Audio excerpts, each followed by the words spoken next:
Hey, hey, hey! I am back with another tutorial. So let me share my screen with you. And we're actually going to talk today about how to create a personal brand. How do you brand yourself? So I'm going to share some very important information with you regarding that. Let me share my screen. Awesome. And I love using Canva, so I created this presentation right here on Canva for you. Gonna minimize myself there. Okay. How do you create a personal brand? How do you brand yourself? If you're a entrepreneur, and I'm speaking probably to any female entrepreneur, mompreneurs, if that's what I am, and I absolutely love it. And one of the biggest things was, how do I brand myself? Who I am, what I do, how I do it, all of that. So I'm going to share with you just some things that I have learned and that has been very helpful to me in creating my very own personal brand. First of all, probably the biggest question that you will need to answer is, what do you want to be known for? That is probably the most defining aspect of branding yourself, because knowing what you want to be known for is going to tell everybody what they need to know about you, right? So, if you want people to come to you for life coaching, if you want people to come to you for house cleaning, if you want people to come to you for email marketing or Facebook marketing or whatever it is, those are the things that you have to be known for.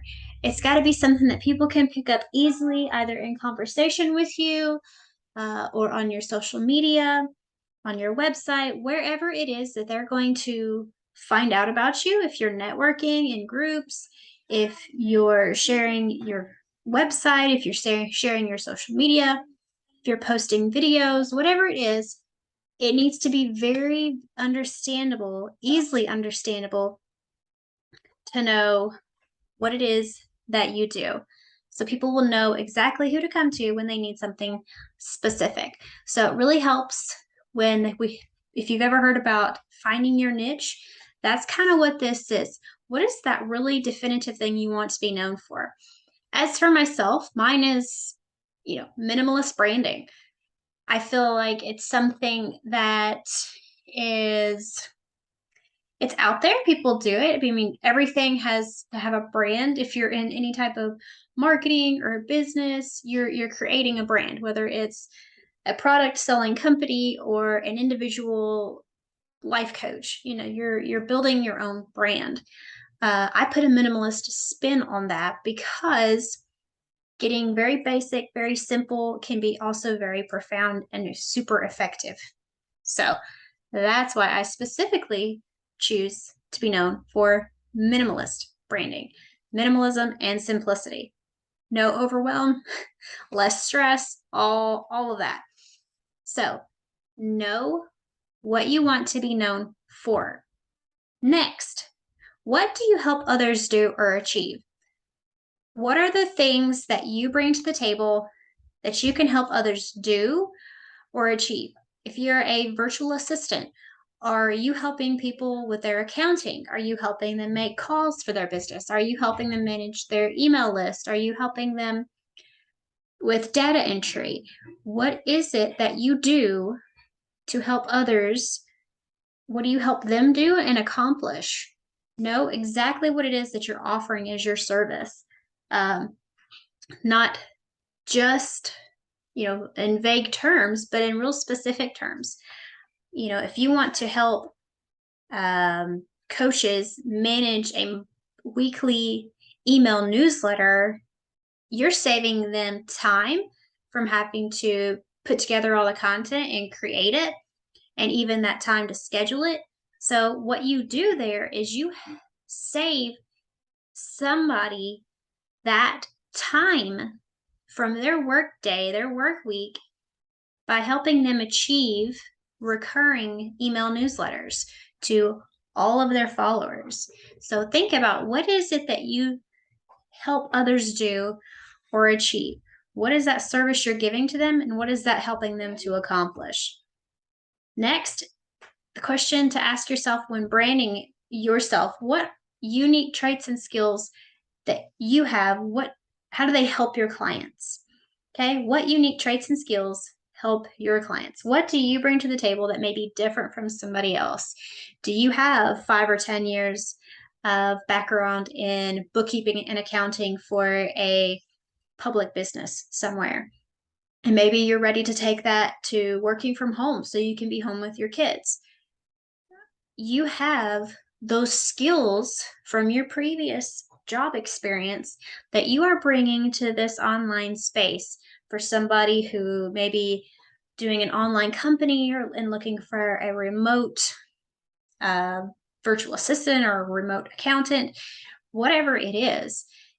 You are branding yourself by sharing and letting them know that you have these experience and skills and unique traits. Maybe you worked with a certain software for so long and you know all about that. So define what unique traits you bring. If you're into uh, outdoors and hiking and things, you'd probably be great at blogging for a outdoor enthusiast blog or company or whatever it is. So define what those are and how they can help your clients, your customers, whoever it is that you're going to be working for as an entrepreneur or a freelancer. All right, next is what moments and experience will others know about you? Okay, so this is kind of where you can elaborate more about yourself, your backgrounds, the moments in your life that have led you up to this point, the experiences that you're bringing from your past to this point, and it doesn't all have to be previous job experience.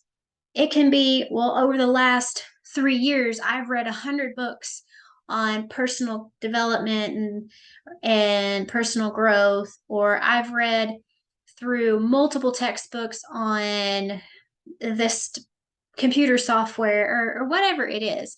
It can be educational, it can be work related, or it can even be just a defining experience, such as something that happened to your life, an obstacle that you overcame, and that you tried these different techniques and strategies that helped you, and you want to share that with someone else because we all love stories of victory when we've overcome something that was challenging because we're able to give hope to someone else who may be facing something very similar to that.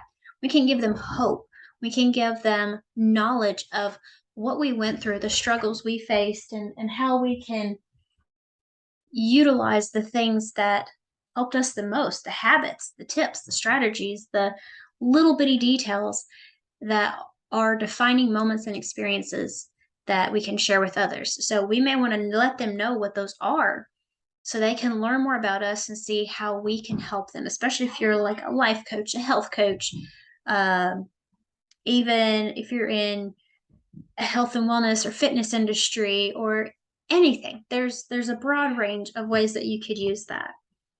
Another way in branding yourself is what will others desire most from your entrepreneurship, from your maybe your freelancer. There is a difference between entrepreneur and freelancer, but I won't get into that right now. Um, what will others desire most from your business, from your work? Think about that. And that was a question that came up to me, and I thought, wow, okay, if I'm coming to be an entrepreneur in this space, what is someone going to desire most from me? If I'm putting myself out there as a brand designer, what are they going to expect from me? What would they absolutely love getting from me? Is it tips on how I keep a very simple workflow and work schedule? Is it how I go about my daily routine, having 3 kids at home and homeschooling? Or is it how I make simple and effective branding items, such as this presentation, and I don't spend the entire day building it? There's a lot of different things. What will they desire most from me? And this is something that maybe you kind of already know, but if you don't, it's a good thing that you can ask. Ask others about this. Like, well, if I do this, what would be something that you would most want from me? If you're a virtual assistant and you're helping with data entry or, something specific, ask people who have that in their business. If you were to hire someone like me, what would you most want in return? What would benefit you the most? And really figure out what that is, because then when you see that, you can start um, plugging that in to your social media, to your marketing, to your website, or whatever it is, and how you talk with people. Hey, I can help with this, and it be a skill or something that you can really work to bring to the table for others, because you've already heard that's something that they desire, something that they need. All right. So if you notice a trend in these questions, yes, they're kind of about you, but they're more about what you do for somebody else. Because ultimately, your success is dependent on how much you care, not how much you know. A lot of times we can get hung up on the fact that we feel like, well, I don't have enough knowledge about all of this and that. Everything can be learned. Everything can be learned. We live in an age where there is so much readily available at our fingertips that we can learn, that we can practice, that we can gain knowledge and experience with. I mean, I never had anybody teach me how to build a website. I learned it all myself. I figured it all out, and I've created probably 6 or 7 different websites to this point now. So it's not so much how much you know, because you can always gain more knowledge. It's really dependent on how much you care. When they see how much you care about helping them be successful or helping them achieve their desired result by using your skills and your abilities, your honesty, integrity, determination, all of that, because you want to really and truly help them, they're not really going to care how much you know. Yes, probably most of the time they're going to ask for experience and references and all this stuff on a portfolio and resume, but really, if they can understand how much you care for them and for their business, that they're not just another person you're applying to out of the 50 you've already applied to or talked with, if you can really align with them and their mission, and they can see that you care that much, that's when you're really going to connect and build those relationships and get those clients. So your success is dependent on how much you care, not so much on how much you know. It's not about you, but about what other people know about you. When it comes to branding yourself, it's not so much about you and who you are, but about what other people know about you. I mean, we know ourselves and we know our tendencies, we know our fallacies, we know the things that hold us back, but not all of those things are visible to everybody else. I mean, we hear our thoughts on a daily basis. Nobody else does. They hear only what comes out of our mouth and what they see us do. So it's not so much about who we know ourselves to be, but what other people know about us, because they don't see you every single day. They're not in the same house with you watching you go about your entire day. They may see one picture on social media and then a month later see another one. Or you may see them in person and not see them again for months. And that's the same with if they've visited your website one time and then it's months later before they somehow circle back around and they see you again and they're like, oh, then you're refreshed in their mind at that point. So it's based on appearances, impressions, and just small moments where they can learn and know a little bit about you. So what are you putting into those little bitty moments? Where are you showing up to be marketing yourself? And what are these people going to know about you? It's what you do consistently on a recurring basis that's going to build your reputation, and it's going to define what people know about you. That's how you brand yourself. So I hope that this has been helpful. When it comes to branding yourself, you don't always look at you in the respect of, well, what do I do? What do I like? What are my interests? It's what are you here to do for someone else? What's going to make them care about you, your talents, in your abilities and what you can do for them. Okay, because the same goes if you're looking to hire someone, if you're looking to even uh, invest in a training, a coaching, whatever it is, most of the time you're going to be looking for what benefits you. So put yourself in the seat of your potential customer or client. What are they going to be looking for? What are they going to be learning and understanding about you? Are they going to see that on your social media feed you constantly share uh, jokes and inspirational quotes, but nothing ever from you that's original? Are they going to be seeing just a lot of family photos? And then they get the sense of, well, she really cares about family. She really cares about the experiences she has with her kids, and that's what she puts out there. Or is it going to be a combination of life and your business?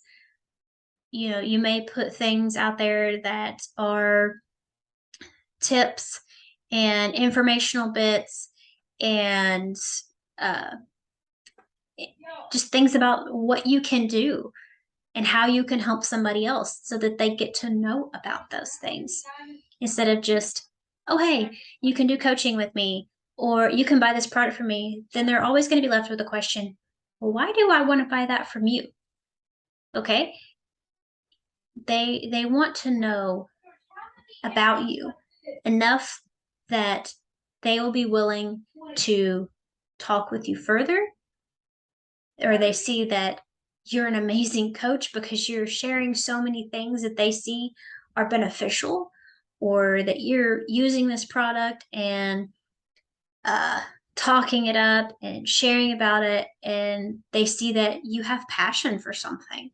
Maybe they're understanding that about you. This could go on and on and on with all sorts of different things, but it's about what other people know about you. So I will leave you with this. Be aware of what you bring to the environment around you. Whether your environment around you is your home, your website, your social media feed, a business page, the networking events you attend, be aware of what you bring to the environment around you, because this is going to give people a glimpse of who you are and what you do and why you care. This is your moment to shine and to really tell others what it is that you can do for them. All right, I hope this has been helpful for you in understanding how to create your personal brand. It starts from within, understanding why and understanding what it is that you have to offer and how that's going to affect those that you work with. Once you get from there, it really doesn't matter what your logo looks like, what your colors and fonts are, so much as what your heart is and how they see your heart and soul for your business. So, have a fantastic day. I hope that I can connect with you outside of YouTube. Follow me on my social media. I'm on Facebook, Instagram. I have a podcast where I share even more information on minimalist branding. Subscribe, like, and subscribe. And I will see you very soon in another branding tutorial. Have a great day and keep it simple, sweetheart.